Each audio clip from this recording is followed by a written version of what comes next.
Hi, good evening. So I'm trying to come up with some content to share with you guys for the Women's React meetup. And it looks like I have figured out how to use the SWAPI app. So I thought I would just show you that really quickly. Basically, where is it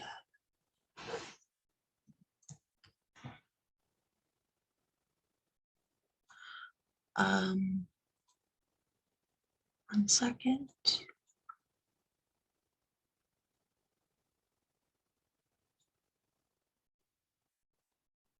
This one.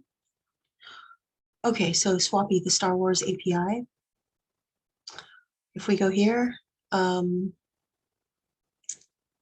basically the Star Wars API is a database that contains all of the characters from Star Wars and a bunch of facts about the Star Wars movies.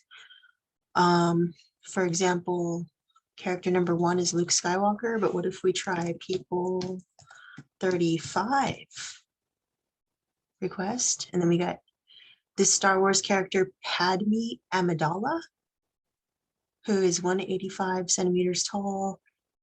I think that's in centimeters. 45 kilograms. I think that's in kilograms. Brown hair, brown eyes, born in the year 46 BBY, female, appeared in 3 films. Homeworld is planet 8. We would have to search the planets to find out which one is planet 8. So you get the idea. I think people number 5 is Princess Leia. So, oops, so you see here, Leia Organa. I don't know if you can see the screen very well. Leia Organa, and these are some details about her. So basically what we're going to do is we're going to access this information using an API request. And the type of API request we're going to use is called Axios.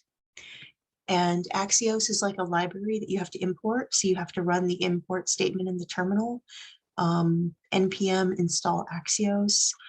I think for people who do Yarn, it might be a little bit different. So you would have to Google that. And basically, let me go back to this other screen.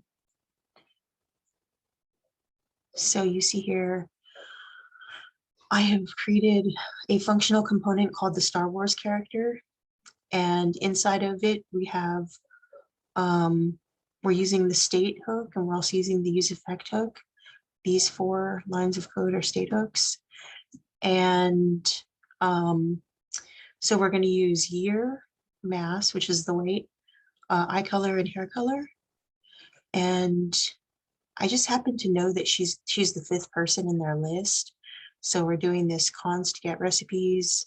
Oops, that was left over from when I was accessing the food recipe database.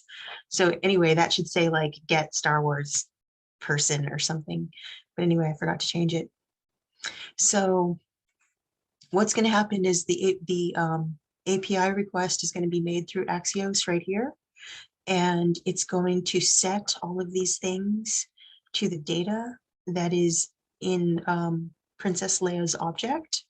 So we're going to see this presentational data returned to us, and it's going to include the year, the hair color, the eye color, and the mass, which we are not hard coding, we're pulling it from the API data.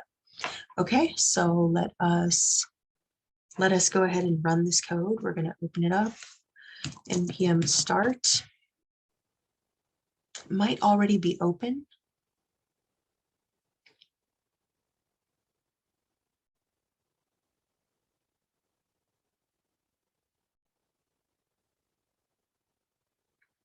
It's kind of taking a long time. It's probably already open right here. Actually, I don't know if you guys can see that, so let me try and share it over.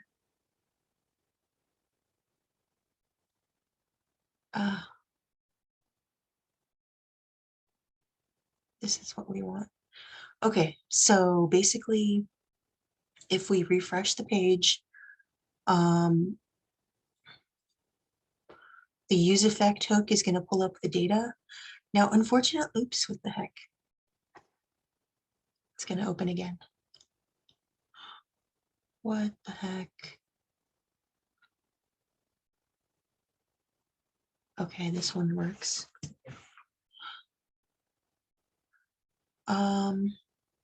So when we refresh the code, we're going to get the response. However, the response is getting called 1, 2, 3, 4, 5 times because we have 1, 2, 3, 4, and then we're making an additional call to on the console.log statement. So I don't know, there's something that I should be making the request a little bit differently, because it seems like a waste to be calling the entire object 4 times, but you get the idea. So Princess Leia was born in the year, whatever that is. She has brown hair, brown eyes, and she weighs 49 kilograms. So you're thinking, oh yeah, that's no big deal. But as you saw, those variables are not hard-coded. They are programmatically entered into that sentence. Okay, so that's how they use APIs. They use APIs for all kinds of stuff, like there's an API for everything. There's APIs for flight information, like arrivals and departures. There's APIs for weather, like your local weather, your world map weather or whatever. There's APIs for food, like recipes. There's APIs for movies. Basically, you can also create your own API. So as an alternative to like storing your data on, oh, I don't know, a floppy drive or a floppy disk, or, you know, the modern equivalent of a floppy disk, what you should instead have is maybe consider making an API. So that's what that's one of the areas that we're gonna focus on in the San Jose Women's React Meetup group, is using and also creating APIs for yourself and for other people to use. And theoretically, you can even charge money for people to use your API if it's valuable, or you can set how many requests they can make per minute for free and things like that. Okay, so I just wanted to give you guys a taste of what we're doing. I know it's not really for everybody, but I'm willing to tell you pretty much everything that I know, and see what you can make with it. And I look forward to seeing you in class. Thanks.